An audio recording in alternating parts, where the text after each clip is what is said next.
Hello and welcome to the 1912 Exiles podcast, the original, the biggest, the best Newport County podcast made by the fans and for the fans, brought to you with Cymru and in association with the Riverside Sports Bar. I'm Jamie, I'll be your host this evening, and I'm joined by our man on the Northern Bee, the indomitable Ian Street. Ian, how are we doing? We are good, Jamie. Yeah, really looking forward to today's very cheeky episode, I think. It's no surprise because people listening to this episode would have probably seen the episode's title. We do have a very exciting special guest. And yes, Mr. Huw Jenkins, Newport County Chairman, majority shareholder. He's agreed to come on and chat with us. Now, Ian, it's 1 year on from his takeover. We've got loads of questions to ask. It's exciting, isn't it? What are you most looking forward to? Well, I think it's brilliant. To be fair, I've got to say, we had Nelson on earlier in the season, which was brilliant. But for Huw to agree to come on, I think it's a massive thing, really. And all power to him and the club, for having a little bit more of a willingness to chat to us and engage with us. So I think that's great. I'm really looking forward to just getting a feel for him, really, and what he's about. And we're going to try and delve into a little bit about his background and the deal and, what's going on now. I mean, we just signed a player today, haven't we? So it's just quite exciting. And, what he's maybe thinking in the future. I expect he might be a bit guarded around stuff, which is perfectly fine and acceptable. We're not trying to be Jeremy Paxman here. We're just trying to give him an opportunity to chat to us and for us to sort of be a little bit of a mouthpiece for the fans, really, and just try and have a good conversation with him. And hopefully it'll be good. That's what I'm hoping. Yeah, me too. And yeah, for me, I think I only just realized, I think it's a year. The 24th of January was when it was sort of officially announced that he'd formally taken over the club. And I'm just intrigued. You hear lots of stuff about, professionalizing the club behind the scenes. Obviously, we've seen lots of changes on the field. I just want to know what he's made of his first 12 months at the helm and where he's planning on taking us. So, it's going to be great. Let's not waste any more time. Let's get straight into it. Huw joined us over Zoom on Thursday, the 16th of January. So let's take a listen. Let's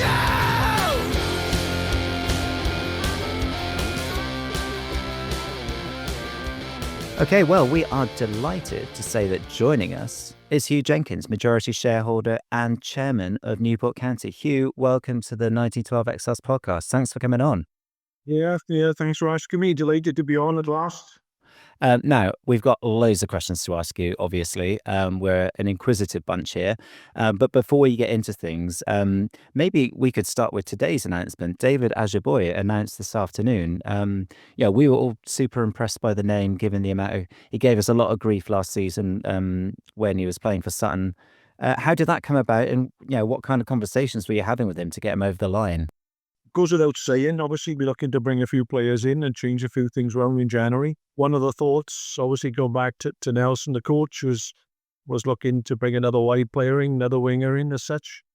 David comes into that category, obviously, and he was, it come to our attention. He was available. Obviously, he was on loan up in York City and him being a Peterborough player. So it was obviously finding out exactly when he may be available, who else was in for him, and that type of thing. And we got in early, really, over the last few weeks to try and make sure we got one or two things lined up. January window's never easy. It's a window that ideally you like to get things lined up in place, and David was one of them. We managed to do that, and to be fair to him, he was quite keen to come on board with us, and I look forward to getting involved with the squad. I think he trained today, and hopefully he'll settle in quickly and be a good addition for us to the end of the season. Brilliant stuff. I'm looking forward to seeing him play because he's given us some problems in the past. So it'd be nice to have him with one of our shirts on rather than giving us some problems. So yeah. Good stuff, that. And Hugh, just before we're going to talk sort of about signings and new players and current season, but I just wanted to go back a little bit and chat about just sort of you and your sort of football background, really, and what were your before you even got involved with Swansea and all that sort of stuff when you were growing up as a lad. What were your football influences? Were the players you liked or teams, or could you remember your first game? I know it's a while ago. It is for me. So Yeah, obviously I played football as a kid growing up years ago, but when I can remember probably playing for my sort of under 10 and 11 age group in and around where I lived in Neath and Skewing in West Wales, and that's where I lived. And yeah, I grew up playing for one of the local boys clubs, Long Last Boys Club, and I was quite well known in the area. And then obviously developed from there, playing different age groups, representing West Glamorgan. I got my Welsh cap when I was 14. Yeah, I got involved with local teams like Gamalaido and teams like that, really locally, and gradually worked my way up. But when I was obviously at 15, I was at Bristol Rovers for a few years. I was there till I was 19. So that was my general football younger background, really, and playing myself. And then obviously, yeah, the biggest thing influence-wise you asked is I was always a big Liverpool supporter, really, when growing up, and liked following that team, and mainly because of I suppose they dominated quite a lot of football at that stage. But that wasn't the only reason. I still like the work rate and the passion and the way they played and all these things that we usually latch on to as football supporters as a young age. And yeah, I really enjoyed following Liverpool. Remember going up there when I was actually 15 or 16, going up there on my own with a friend, watching them, and yeah, and that those things had a big influence, really, as from a young age, watching Liverpool and all the things around that. But generally, I loved football, and obviously that was whether he was playing, growing up, watching, or whatever, he was a big influence on my life, really, and yeah, that's followed me all the way through. brilliant stuff. What position did you play, Hugh? Yeah, I was in goals. Were you keeper? Yeah, I played goals for Bristol Rovers. Played out a lot because I played for Armalaido. I played Welsh League football for Beatle and Darcy years ago. The old Welsh League, as it was. Played out then for most of the time. So yeah, variety, but in goals mostly. I enjoy doing either, really. You'd have been okay then if you played out. You'd have been okay with the new style where the keepers have got to be able to play a bit of football, haven't they? I hope I would, yeah. I think that would have suited quite well, yeah. And is there anyone else, you, in terms of you've had a long career both in the game and obviously in business. What sort of characters, or is anyone who sort of inspired you in your life? Doesn't have to be in football, but it might be. Just sort of interested in the characters that have given you a bit of inspiration, really. No, I might be a bit unusual. I don't really go along with some of those things, really. I generally do things how I feel myself. And yes, of course, you look at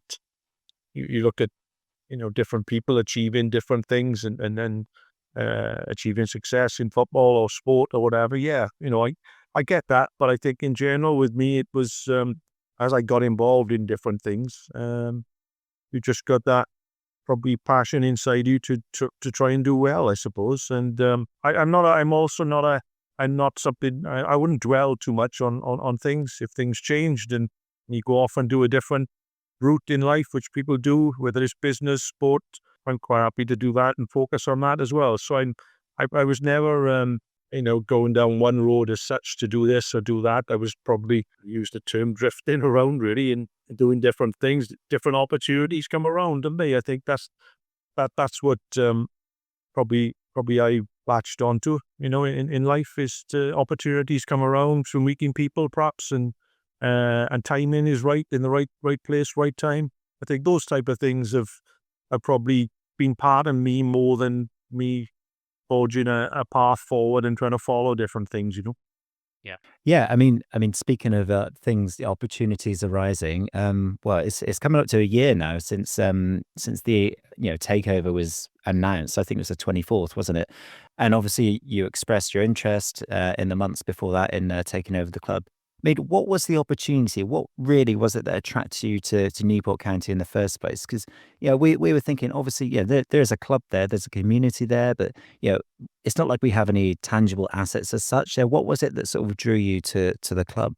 Again, just touching on what I mentioned, really, timing and opportunity is a big thing. I've been out to football for a few years. Finding the right challenge is important, but also, I'm not going to hide from the fact I haven't got millions to waste in different other opportunities. I think it just worked well that the position Newport County were at, that go back 18 months ago, just felt right for me as I was, and I just hope two things really. One was, could I help and provide something as with my experience to help the club to turn things around. This was number one, and two then was the opportunity to see if I could challenge myself again to try and do something. I think that those were the two things. You're quite right what you said there. There's nothing in it from outside we're looking in that made it feel that it was a good business opportunity. Certainly not. That I know I can't. You can't get away from that. As you said, it was. But it does provide you with two things, like you said. It's got a great core body of support there, but a very loyal and really love their club, which is you would say is at most clubs. But I think the Newport County background in how things developed over the years and looking at probably how Newport were treated by, and we will touch on the FAW and all the different things that went against the club over the years.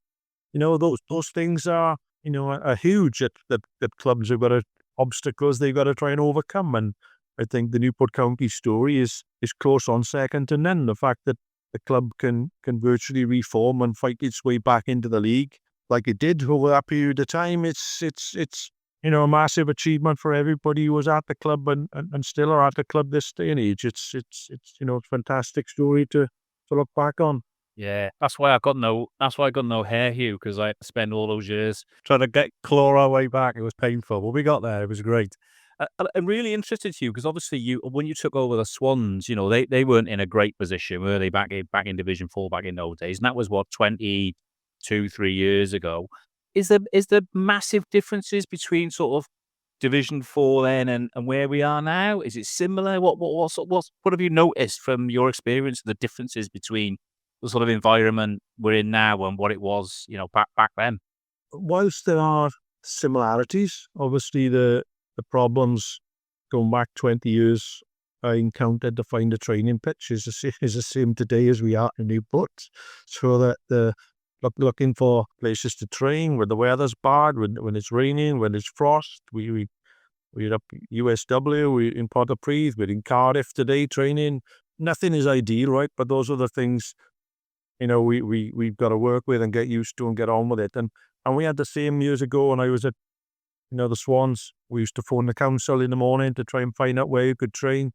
Was the gates open? Has it been prepared? Has the lines been painted? Is the goals ready? It's all the things that the majority of football clubs and people working in football have never experienced. But obviously, I've experienced it, and you've got to make sure there's a good atmosphere and a good staff and a good blend of everything really at the club to get through and work well in these situations. And I think we had it then back in Swansea, and I'm 100% sure we're on the right path to get all those things working well in Newport County. And what I could say is or what I should say. You can only look at all the hard work that's gone in over the last 10 years since you've been back in the Football League and whoever's been on the board in Newport, and obviously the trust and everybody part of that, to do what they've done to get the club even to the position it is today is a fantastic achievement. And everybody's hard work and everybody that's been involved, shouldn't be forgotten and should be praised for all the things and all the time and effort they put into the club even to take it where it is today. And you were saying, Hugh, about the training side of things. We all know that the training facilities have been challenging, haven't they, for Newport for many years, and you've obviously trying to resolve that. Any sort of update or look, is there anything you could tell us or about where we're heading or vision for that, in terms of what that might look like for us? The biggest thing we can we can look to do is, which I said from day one, getting involved. One is, what one was number one is to work with the trust and to find a way of forging that relationship going forward is vitally important. The other thing is finding other partners as such we can try and work with, whether it's universities, whether it's obviously Newport Council is number one with Sputty and the ground around there, the FAW with Dragons Park. Yep. It's all these things. The USW is University of South Wales, all or any of these to try and formulate a good working partnership. Really, that we can find something permanent that we can start perhaps investing in upgrading the pitches, providing our own groundsman to have good quality grass and all the things you want. Finding ways to perhaps build new changing rooms, all the different things you want. Which ideally you need ground to do that, and obviously it took us a while. I don't like referring back to the Swans again, but obviously the same principle where we never developed their own training facilities till we nearly at the Premier League. So we went for nearly 12 years there at Swansea with quietly developing. We managed to get different partnerships. We ended up, obviously, before we got promoted to the Premier League, we ended up with a partnership with John Lloyd Tennis Centre, and then we spent 2 or 3 years training there. And then we had a partnership with Swansea University, and the same should point us in the direction of how we can make things work for Newport County to get things right, not just for now, but for the future long after me. It's just getting those people working with us really to try and find some solution. It's not just for us. It's there's a need in Newport Centre for better facilities for everybody, for women's, girls football, is youth football, all the different things that are needed. You need pitches there, and whether they grass, whether they 3G, they need to be floodlit, they need to be looked after and maintained. All those things are just essential going forward for all of us. Yeah. It's so important, that it's like you mentioned, it's a partnership. It's not just about, right, well, let's build our own thing. Let's just make it part of it, because, Newport County is so connected with its own community as well. And I mean, it's interesting you mentioned the trust when you were talking about partnerships. I mean, out of interest, what has that sort of relationship been like with the Supporters Trust over the last year? How has that relationship developed for you? Yeah, it's been great from day one. I can't thank them enough, really, because from day one, the support they've shown and the friendship towards me has been first class, and I just hope I can repay that with doing our best to try and get a successful football team. But yeah, the passion is there from everybody really, and the trust members that even the past members that were on the board work well with every one of them, and they all put a lot of time and commitment in. And obviously you've had changes recently, and the two now that are now on the board as directors, yeah, we're in regular contact and speak about the rights and wrongs of the club as supporters do, and we both stand next to each other really, and feel every result we have, whether it's a win or a loss or a bad loss. It matters, It's when I'm involved in football, every little thing matters because you want success. And yeah, to see the current boys there the way they are with wins and losses, it's great to see, and we all share that passion to make sure we can get a successful team out on the pitch. And yes, we work really well together.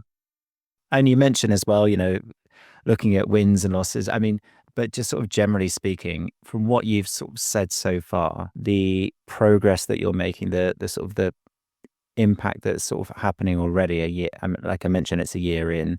How are you feeling a year into your tenure as chair and majority shareholder? We saw your assessment in your January update. I think it was a couple of weeks ago now. Has this last 12 months had any impact, or have you had to adjust things of your long-term plan and vision? What are you feeling like a year in, and has it had an impact on your long-term vision of the club?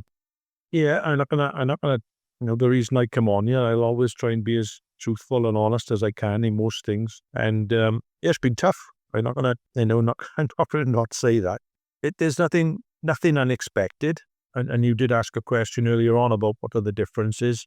I think one of the differences on the playing side is obviously with the influx of more money probably higher up, that the quality of player is greater coming down, and you've got obviously different owners lower down with monies behind them, and there's a bit of novelty now, as we've seen with the Wrexham takeover, and not just novelty. It's people seem to be keen on investing in so-called smaller clubs or lower clubs in the leagues, and obviously the competition is quite fierce, really. Whether it's ourselves trying to go forward, whether it's different clubs who've had takeovers recently. Carlisle is a recent example. Recent takeover, about 10 new players coming in. It's different coaches. There's the competition probably now compared to 18 to 20 years ago is a bit more fierce than it was, which I noticed and realized. But I don't think it differs from our overall plan, which you asked about where are we going. There was an article written the other day, obviously, which is good to see, an article written about Newport County based, I think it was on MK Don's game, where the perception was on probably the club since the takeover and what we're trying to do on the field. And and we made a lot of changes obviously in the summer and went down a different route from last year. And I think that personally is the right thing long term, but there's the short term bit is making sure you win games. And we got to get that balance right, especially in the second half of the season. There's been, in some instances, not just in Newport, it's other clubs the same. You're looking year on year, really, without you're bringing players in maybe on a year's contract. You're looking at bringing experienced players in just to keep you in the league. And that, if you don't change that cycle, it's never going to change. And the odd year you may get, perhaps you will, the odd year you may get something, but my thoughts haven't changed on making sure that we've got something that we can build year on year. Some of the signings we make are made as well. You would think would grow and develop, and perhaps in most cases they would have a better second half of the season than the first half because they gained in experience and strength and got used to the training, got used to the leagues and all these things. And then you're looking at next year thinking, yeah, you've achieved this and you're ready to go again. And I think that's my thoughts. Making sure it'd be great to finish higher than we did last year. I think that's the challenge. I think year on year that has to be the challenge, that your squad gets stronger, and each year you're looking to better the last. I was lucky previously we'd done that in 11 years, and that challenge to me is the test to make sure, or try to make sure that you can keep doing that and moving forward. It's really interesting you were talking about that, Huw, because we've chatted on the podcast quite a lot about exactly what you said there, that with the amount of change that we saw in the summer, with a different strategy around player recruitment and the 2-year deals and the younger players, we've talked about this as being a bit of a transition season ourselves amongst the fan base.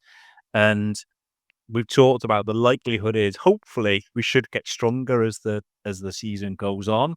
I mean, in terms of where we are currently, two questions really. I tend to try and look up the table, not down. Are you an optimist? You look up or do you look down? And also, where do you feel we are at so far? Your assessment of where we are at the season. I definitely look upwards. That's always in our thoughts, that to try and aim for the top when you come slightly lower than it. Well, at least you've gained quite a bit anyway. I think that has to be you've got to look to get success. I think the way we started the season, I can't hide from that. We had a few wins at the start and perhaps slightly surprised at that point. We won a few games and got on a mini run at the start, but then we had a change in fortunes and then on a mini slump, and we went up and down, 3 wins, 4 losses, 3 wins, 4 losses. It's very hard to predict. But then we can't forget one of the major influences. Aaron Wildig got injured. Aaron was somebody I thought last year would be great to make sure he stayed with us, because when you're trying to develop a slightly different structure, different football, I thought he would be perfect really for us going forward, not only for his football ability, but as a person and and we obviously Nelson put him as club captain as well. I think that was a great thing. And he has his first game playing probably a deeper lying midfielder, and he gets injured and he's off, and that's his season gone. So yeah, that wasn't ideal. But I think then there's pluses. Players have grown into it as well, and I think we probably were at this point in time. We probably where I thought we would be. But there's been, there's been, like many clubs, there's a few instances missing 2 penalties at home in different games. Yeah. Should have got us at least draws in those games, or wins from the draw position. And then we look at our recent games. There's no way we should have lost the Wimbledon game. We should have gone in at least. Well, we could have lost it, but we should have gone in 2-0 up half time. We didn't. There's things like that which we need a little bit more up front, I think, and that's comes back to the recent signing of David Ajiboy. And I think that's 1 or 2 things are around that. I think that even in the top of the table clashing Walsall, I think we played well enough, but we lacked a bit in the final third, which I think if we had those influences in the final third in the first half, we would have been winning in that game. And so we've got to make sure we put those things right. Otherwise, we'll be having ifs or buts right through the season otherwise. So I think that the football generally is starting to get to where we need it to be. The fact that we are starting to play some tidy football and control the game a little bit, but then we do need more up front to make a difference in the final 23 games. And I think, and we got, obviously, I think I'm right in saying we got a majority of home games as well to come, which is in our favour. But we got to make sure, we're prepared and get the right things ready for those games, really. That's really interesting to hear that, Hugh. And it's interesting you touched on Aaron Wildig, because I was going to mention that, because that was a big loss for us. But I guess also with Bryn, obviously Bryn Morris going up to Harrogate, a couple of experienced players there that either left us or been injured. Does that change your sort of the way you look at the squad, or the players you might want to have to think about for January? Does that change your? Because obviously we've looked at primarily at young players, haven't we? But just wondered if it changes your thinking with that experience lacking a little bit with the injury and the departure. Yeah, and sorry, I should have touched on Bryn Morris. I think right or wrong, after the guy scores an hat-trick for us, might put the on that he's moved, but I think we've tried to have a good atmosphere around the club over the last sort of months, and I think that's really worked well with us. But comes with that is obviously having good dialogue with the players, and if players got some issues with their families and different things, we do try to accommodate them. There's been players at times off for funerals. There's been babies born. The players have had time off, and there's a lot that goes on behind the scenes. We try to accommodate more now to be more friendly and to be more attentive to players, to make sure they're all on board with us. And one of those things was obviously Bryn, that felt he wanted to go back and live up north, and he had that opportunity. So it wasn't great for us, like you say, because he's experienced. And but I think in our thinking, myself and Nelson talk daily, many days, three times a day, which we'll talk tonight for an hour. Again, it'll go on and on and on. But those are the things that we talk about. And I think the idea of bringing 2, 3, 4 signings in, at least 2 or 3 of them, you're right in your thinking. And David Ajiboy comes into that a little bit more experienced than the players we've had. But again, the right type of players, they got to be the right positions, the right type. The winger needs to be pacey and needs to be what we need as a team for Nelson. But again, you're right. It's just perhaps finding the players with a few more league games under their belt, but have to be the right ones. Could be the ones for us in January to add those 3 or 4 that can just help us over the line to get a few more wins really going forward.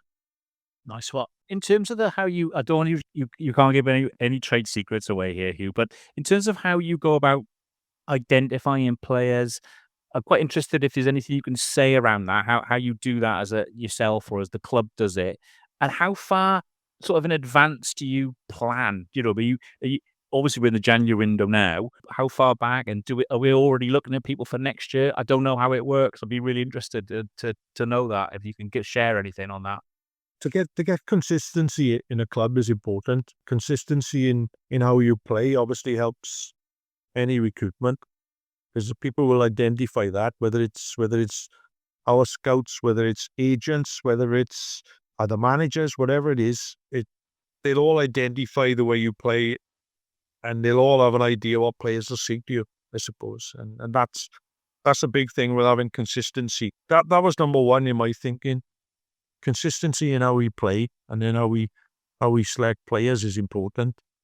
One of the biggest thing I think, especially for us where we are in Newport, is not only just Welsh players having a core base, but local players.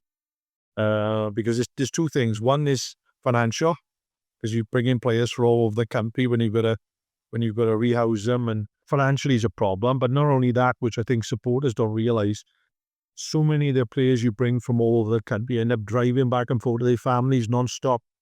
Because you're not dealing with £1 million Premier League players. You're dealing with players who probably can just afford a wage and afford their mortgage where they live. So it's a big thing to get the core of the team locally based. So they don't cause extra financial burden on the club, so it gives you more budget to play with. But secondly, they're all centred. They're all on the bus coming home after the game when you play away, because sometimes I've experienced that the buses are full or buses nearly empty with players because they've gone home.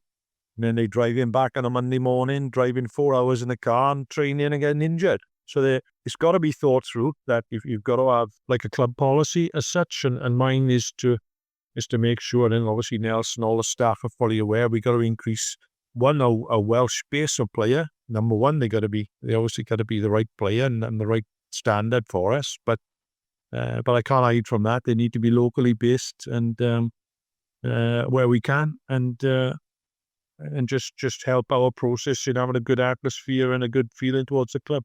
It's fascinating, by the way, hearing about creating that good ethos in and around the club. And it's so great to hear just how positive it is. And, you're just sort of really taking care of the mental well-being of these players.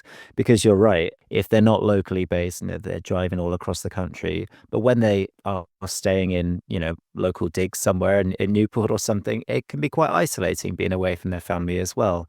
One of the other questions you mentioned, talking about having locally based players. I mean, what role do you see those homegrown, those academy players having in your club development strategy? I mean, how much sort of emphasis and thought are you putting on? Because we've had players coming out of the academy for a few years. The academy is, it is producing some decent players. What's the strategy in terms of getting that up to the next level?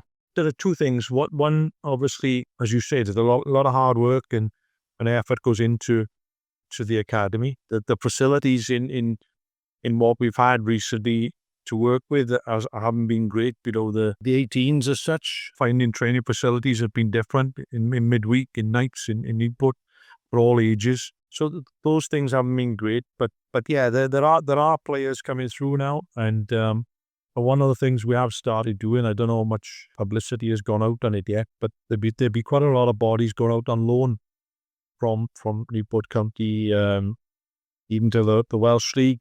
You've probably seen a couple have gone. So that if we feel the players have got a need to get, there's a big gap sometimes from the ages of 18 and 19 to get straight into the first team when they've experienced no senior football. It's different to years ago, which, we used to have the old football combination when you had senior players playing with youngsters. That was stopped, right or wrong, but now they send players out young to go and play against men again. So there's certainly a need for that.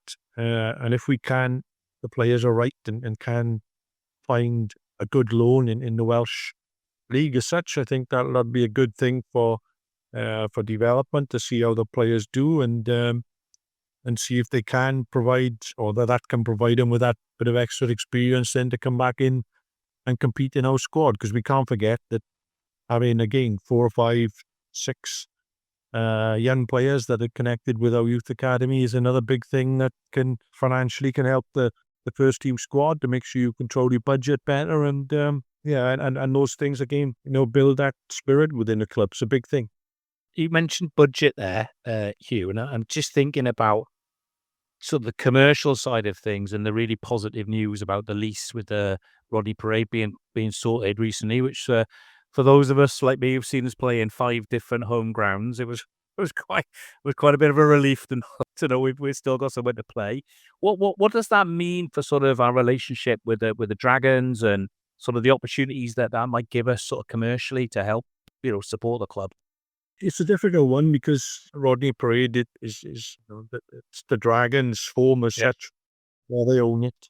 So, but I still think it provides us with, come back to the word consistency again. It'll allow us to build up probably better contacts and better sponsorship over time. The fact that we are centered in one base, and I think that'll gradually grow. The partnership there with the Dragons will no doubt grow and develop.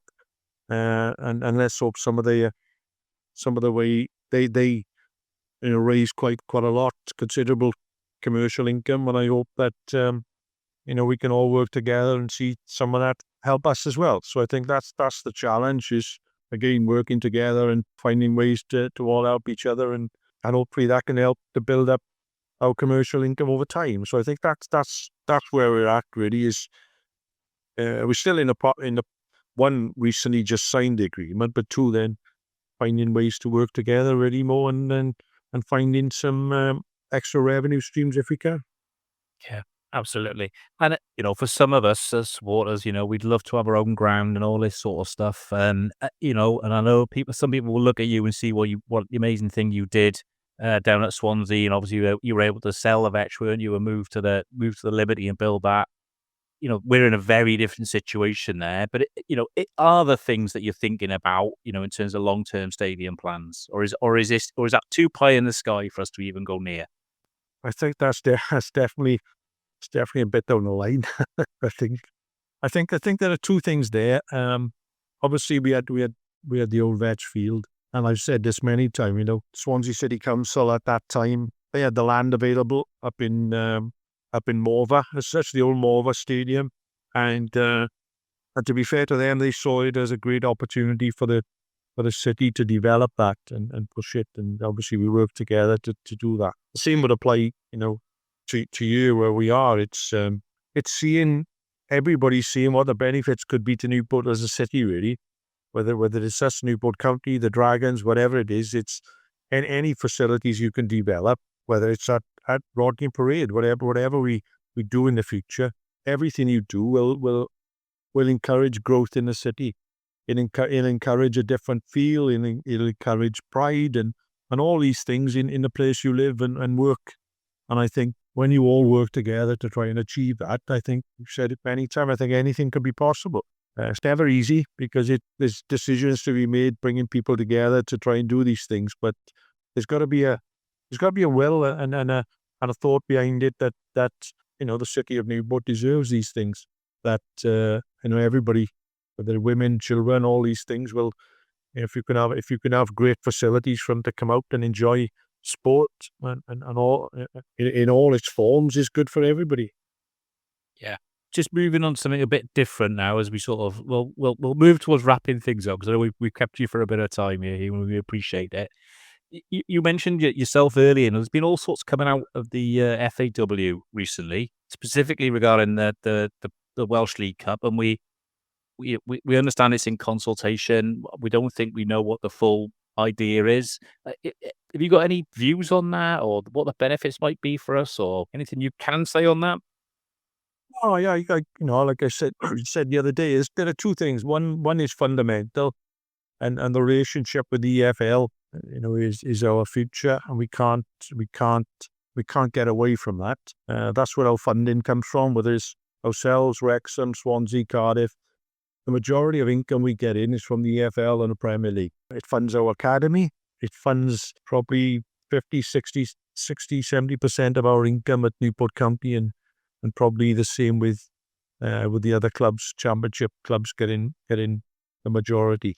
So you can't go away from that. The other side of that, obviously, is having a cup competition in Wales that can benefit everybody is another thing that we should be supportive of, because obviously it's not only for ourselves, but if it can help the League of Wales develop and and general, other sporting things in Wales. If we could be part of that, there's obviously something we should be trying to do as well. So I think there's two things. One to make sure the priority is as I've said, with the EFL and Premier League, and then working with the other bodies, the other Welsh clubs to try and achieve something that can benefit the FAW is another good thing. It's whether we can find that balance that works for everyone. Because as we know in football, everything's competitive and nobody wants to be seen to be gaining more than somebody else. But on the other hand, there are some things in Wales in some of the rules and regulations we have to follow. We are slightly behind where some other clubs have as well. So yeah, so hopefully, when everybody's had their say and everybody's discussed it, fingers crossed they'll find a solution to satisfy everybody. And and we're only a small little part of that, but hopefully, we can support and and then hopefully be part of anything that changes in the future. Yeah, absolutely. It's a watch the space situation at the moment, isn't it? Right, Huw, to wrap up, you've talked about a lot of ambition when you came in to the club, and on this conversation, you've talked about plenty of progress, on and off the field. What do you think is actually required for us to become, a League One, an established League One club? And do you reckon we're on that right trajectory so far with the things that have been put in place? Yeah, I think it's we're still early days. It's definitely early days. I think from my experience, it took going back in time. We took 3 or 4 years to get out of League Two, and I got involved. It can be done quickly. It can be done sooner. Chucking money at it, in some cases, has helped, as you've seen with the Wrexham one and Stockport going straight up as well, and all these different things. But there are two things for us to consider. One, yes, there's people with far more financial clout than myself that can come in and change football clubs, right? I cannot hide from that. But we're still on a path to try and put the financial side of the club right. There's a lot. I mentioned it in my statement. There's quite a lot of money gone in again this year to try and balance things, to try and take us forward. But I think, as I touched on, working with the Supporters Trust is a big thing, and hopefully together we can, we can work our way forward over the next couple of years. And as I said, the main thing, looking back, whether it's each half a season or whatever, I mean, like I just stated on, looking back at that, prior to January, you're looking to develop a stronger squad than you got to the transfer window. So if we can come out of this transfer window with a stronger squad and move forward, same would apply next summer. And you just hope that the small changes and consistency will help us to keep growing. We can't forget, we do need a little bit of luck on the way as well. You definitely need a little bit of fortune, and yes, over time you probably create your own fortune, no doubt. But I think that we can do a lot in a short time, and hopefully things will keep developing and growing. And first and foremost, we finish this season in a stronger position than we are now. Great stuff, E. Really good to hear that. And thanks for chatting to us. Jamie will wrap us up in a minute. My last question from us, I guarantee you, if you've got a key message to the fans, to the fan base that you'd like them to hear from you, what would that be? The key message is we're on a path, I suppose, going forward. Or we believe the modern term journey going forward. And as we've encountered ups and downs, I suppose, along the way in the first half of the season, I think the biggest thing is we have got a plan, we have got a vision, and just hopefully everybody can see that we are working towards something. And it's not just whether some people's comments on transfers or players coming in.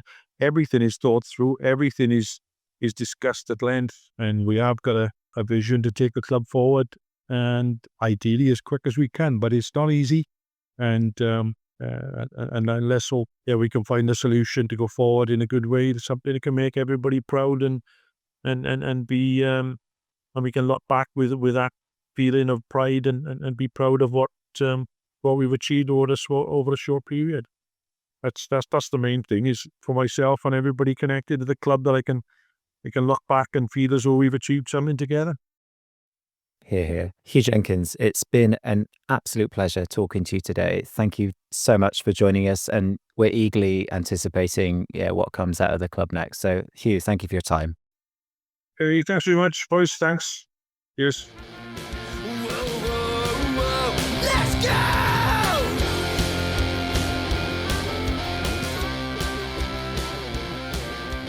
Wow, wasn't that great? It was so good to have Huw sit down with us and share his thoughts and views. I feel we could have chatted to him for hours. Ian, immediate thoughts and reflections.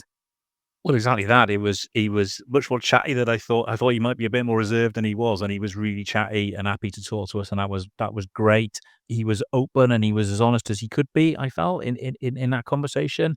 He didn't shy away from any of the questions we were asking him. And I think what really came across to me was his passion for the game, going right back from when he was a kid and a player himself. He clearly wanted to get back into the game. We were the right opportunity. He's clearly passionate about developing stuff in Wales and Welsh sport and Welsh football. And, I felt that we've got a custodian of the club there who wants to make the club better, who wants to improve things for us so that, he's going to leave things, whenever that may be, in a better state than when he came in. And he's got a vision to take things forward. And, we're on that. He used the word himself. We're on that pathway. We're on that journey. We need to stick with him. We need to back him. There's lots and lots of changes have taken place, and he's clearly working very hard to to put those things in place. And you've got to say, fair play to him. I thought it was a good chat. Yeah, and I think that word custodian was quite important, actually. I feel that you mentioned, he's not just coming in as it's not a business opportunity as such, like a classic business opportunity. He's not here to make the money as such. You can just see he's going about things the right way. You can, he just feels like a good egg, doesn't he? It just feels like a good egg. He's, like you say, speaks from the heart, and I believe that he means what he's saying and what he's sharing with us. So yeah. And also, I like clubs that develop. If we can slowly improve, I'm really happy with that. If he was talking about, let's finish higher than we did last season. Do you know what I mean? And then let's finish higher again. Do you know what I mean? And let's take it forward, and let's build a sport base, and let's try and find the training pitches, and let all of that stuff. That's the right way to do sustainable development, isn't it? And to build a club, rather than a crash bang wallop approach. So, hopefully, maybe this time next year we can get him on again, and we'll see where we are. That'd be good. But yeah, I enjoyed that. Absolutely. I thought. It really was. Right. Do share your comments and any feedback and thoughts on the various socials, where you can find us. We won't do shout outs and beefs this week, as we've gone on long enough, but we will be back after the Swindon game, reflecting on that Friday night 6-pointer, as well as the trip to Port Vale last weekend. Now, quickly, I don't want to keep harping on, but I just wanted to once again say a massive thank you to all of our Ko-Fi subscribers. We really are so grateful for your continued support. And if you do want to support us with running costs or with the price of a coffee, there are links in the show notes. Thanks very much to Ian for joining me this evening. It's always good to have you on these interviews. Absolute pleasure. Thank you once more to Huw Jenkins, once again for coming to chat to us. And thanks to all of you for listening as well. So look after yourselves, look after each other, and above all, as always, keep it county.